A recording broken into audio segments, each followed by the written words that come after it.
Hello बेटा। बेटा आज का हमारा टॉपिक है समास, जो कि हमारे ग्रामर का टॉपिक है, कंपाउंड। ठीक है, इससे पहले हमने संधि को पढ़ा था। आज हम समास के बारे में जानेंगे कि समास क्या होते हैं। ठीक है बेटा, समास का अर्थ होता है संक्षेपीकरण। संक्षेप का मतलब होता है छोटा, शॉर्ट। ठीक है, तो शब्दों का किसका संक्षेपीकरण होता है, किसका शॉर्ट होता है बेटा? शब्दों का। समास का अर्थ होता है शब्दों का संक्षेपीकरण, अर्थात शब्दों को छोटा करके लिखना। सम प्लस आस, समास का अर्थ संधि करेंगे तो सम प्लस आस। सम का अर्थ होता है पास, आस का अर्थ होता है रखना। किसको पास रखना? शब्दों को पास पास रखना। ठीक है, तो क्या हुआ इस तरह से हमारा समास?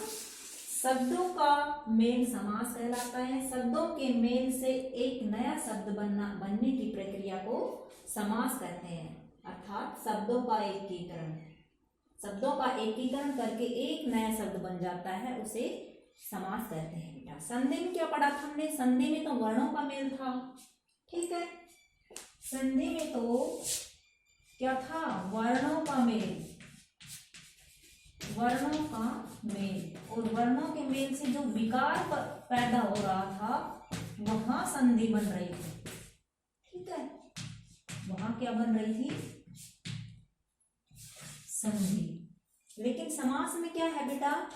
शब्दों के मेल से एक नया शब्द बन रहा है, वहां समास होते हैं। जैसे हम एक उदाहरण के द्वारा समझते हैं बेटा। मैंने शब्द लिखा है कि हाँ, मालगाड़ी। मालगाड़ी एक शब्द है, पूरा ये एक शब्द है, मालगाड़ी। अब इसको देखो, खोलेंगे तो माल के लिए गाड़ी, इन चार अक्षरों से मिलकर मालगाड़ी बना है। माल के लिए गाड़ी, चार अक्षर हैं, इनको अगर हमने मिला दिया तो एक शब्द बन गया, मालगाड़ी। तो जो यहाँ ये प्रक्रिया हुई है, इनके मेल से इनको मिला के जहां ये एक शब्द बना है, जो यहाँ प्रक्रिया हुई है, यही क्या है? समास है बेटा। ठीक है, तो अतः समास क्या होते हैं? शब्दों के मेल से एक नया शब्द बनने की प्रक्रिया को समास कहते हैं बेटा। समास में जो पद शब्द होते हैं, उसमें दो पद होते हैं, एक तो उत्तर पद होता है, एक पूर्व पद होता है। उत्तर पद कौन सा होता है? पहले वाला उत्तर पद होता है, बाद वाला पूर्व पद होता है।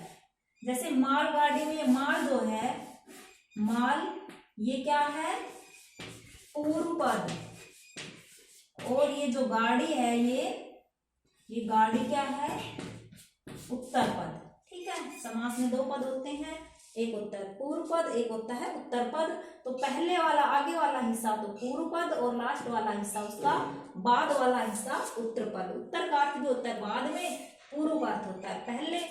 ठीक है, अब एक और प्रक्रिया होती है समास में कि सामासिक पद और समास विग्रह क्या होता है बेटा? जिस तरह से संधि और संधि विच्छेद हमने जाना था, संधि तो ज्वाइंट और संधि विच्छेद, उनको अलग करना, उसी तरह से समास में क्या होता है? समास में बेटा सामासिक पद तो जो शब्दों को एक करके, सभी शब्दों को एक करके एक नया शब्द बनता है, तो वो पद क्या कहलाता है? सामासिक पद। ठीक है, जैसे राजमहल शब्द लिखा मैंने, तो राजमहल, इसको खोलेंगे तो राजा का महल।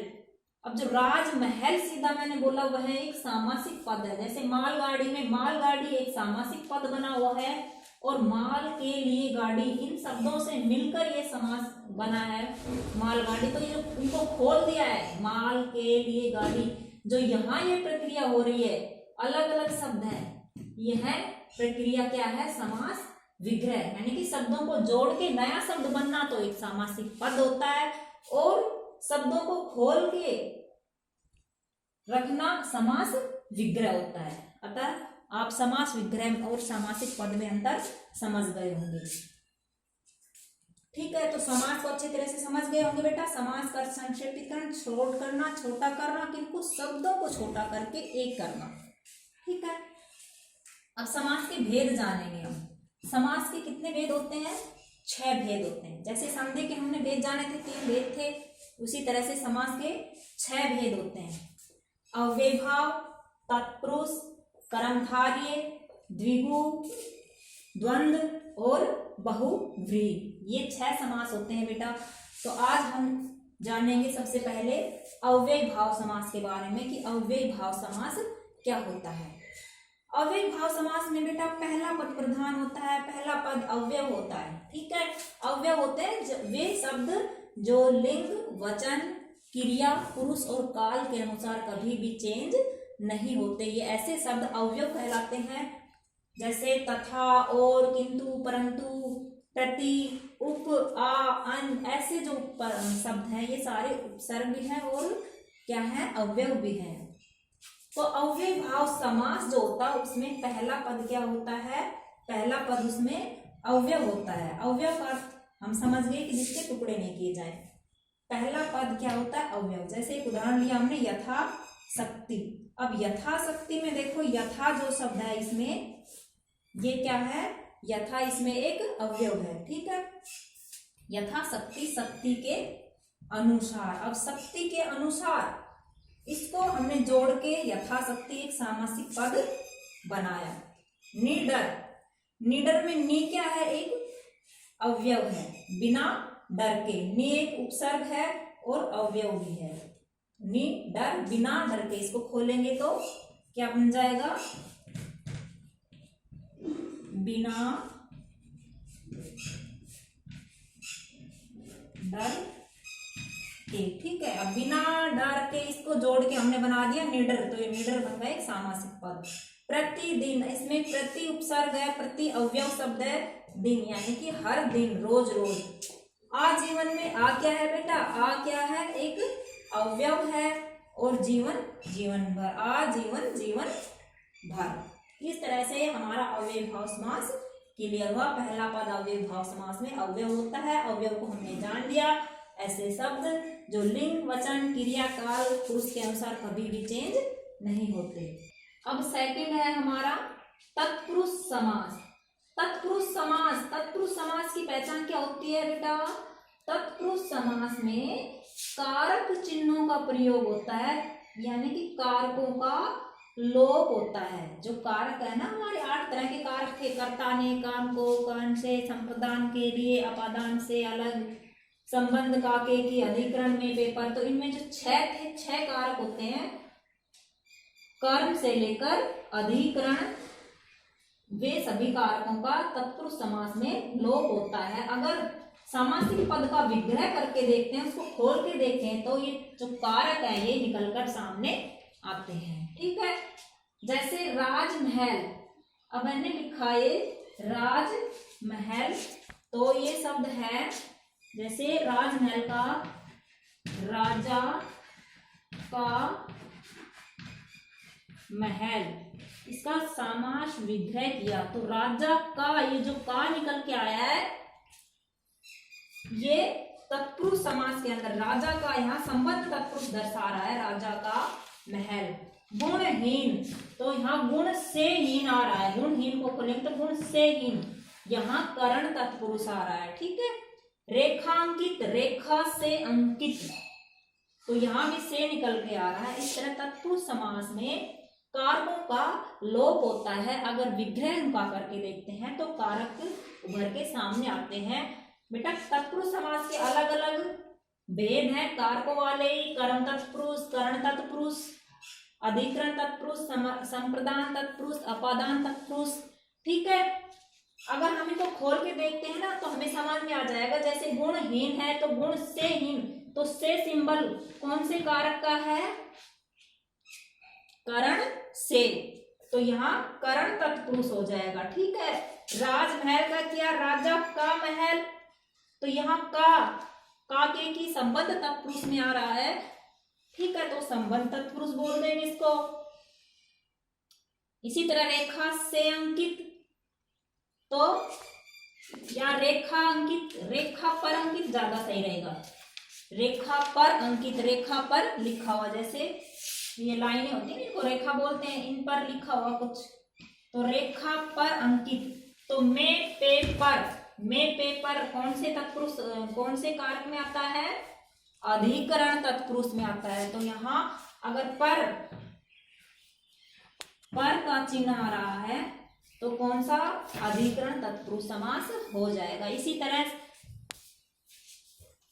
हमारा तत्पुरुष क्लियर हुआ। अब आते हैं हम कर्मधारय समास में। कर्मधारय समास में बेटा क्या होता है? नाम से ही हम सब पहचान रहे इसको, कर्म को धारण करने वाला, यानी कि ऐसा समास जो कर्म को धारण करता है। और इसमें एक विशेष इनकी पहचान क्या होती है बेटा? विशेषण विशेष्य उपमेय उपमान का आपस में संबंध होता है। ठीक है। अब विशेषण विशेष्य ये तो हम जानते हैं, किसी चीज की विशेषता तो विशेषण, विशेषता बताना तो विशेषण होता है, और जिसकी विशेषता बताई जाए वो विशेष्य होता है। ठीक है। उपमेय उपमान, उपमेय उपमान, उपमान तो जिस चीज से अनुपम या महत्वपूर्ण वस्तु से किसी चीज की तुलना की जाती है तो वह महत्वपूर्ण चीज तो उपमान होती है, और जिस चीज की उपमा दी जाती है वो उपमेय होता है। ठीक है। जैसे चंद्रमुखी शब्द बोल दिया मैंने, चंद्रमुखी, तो चंद्रमुखी शब्द में बेटा मुख जो है इसको एक विशेष चीज, मुख जो है एक विशेष चीज है, मुख को जो है चंद्रमा की उपमा दी गई है, यानी कि चंद्रमा एक विशेष अनुपम चीज है और चंद्रमा के समान मुख को बताया गया है। तो यहां चंद्रमा, जैसे चंद्रमुखी लिखा मैंने, तो चंद्रमा मुख जो है इसकी उपमा चंद्र चांद से की गई है। तो जहां चांद जो है ये तो क्या है बेटा? उपमान, और मुख क्या है? उपमेय है। ठीक है। यानी कि जो महत्वपूर्ण अनुपम कोई चीज होती है उसकी तुलना किसी से की जाती है तो उपमान, और जिस चीज की तुलना की जाती है वो उपमेय होता है। तो कर्मधारय समास में भी विशेषण विशेष्य उपमेय उपमान का संबंध होता है। जैसे नील कमल, अब जो नील कमल, नील है जो कमल, यानी कि कमल कैसा है?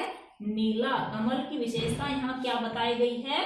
नीला। तो विशेषण और विशेष्य का संबंध हो रहा है। कमल कैसा है? नीला। विशेषण विशेष्य का संबंध। काली मिर्च, काली है जो मिर्च, मिर्च की विशेषता क्या बताई जा रही है कि मिर्च कैसी है? काली है। महाराजा, राजा कैसा है? महान। तो महान इसकी विशेषण है, महानता, और विशेष्य राजा। प्रधान है जो मंत्री, मंत्री कैसा है? प्रधान। मुख्यमंत्री, मुख्य है मंत्री, प्रधान है, मेन है, तो मंत्री की विशेषता क्या है? प्रधान है। ये भी विशेषण विशेष्य का संबंध हो गया। कमल नयन, कमल नयन में ना यहाँ भी देखो उपमेय और उपमान का संबंध हो गया, सेम चंद्रमुखी के समान है बेटा। कमल नयन, आंखें हैं जिसकी कमल के समान। ठीक है। तो आंखें जो है इसको कमल की उपमा दी गई है, तो यहाँ भी क्या है? कर्मधारय समास है। ठीक है बेटा। आगे के जो टॉपिक हैं वो अगली वीडियो में जानेंगे हम। इसके जो 3 भेद और रह गए समास के वो अगली वीडियो में उसके बारे में जानेंगे। आई होप आप अच्छे से इनको समझ गए होंगे। ज़्यादा क्लियर करने के लिए आपको इनके एग्जाम्पल्स जो है, उदाहरण वो अपनी बुक से क्लियर करने होंगे, अच्छी प्रैक्टिस करनी होगी, तो अच्छे से आपके क्लियर हो जाएंगे समास। ओके।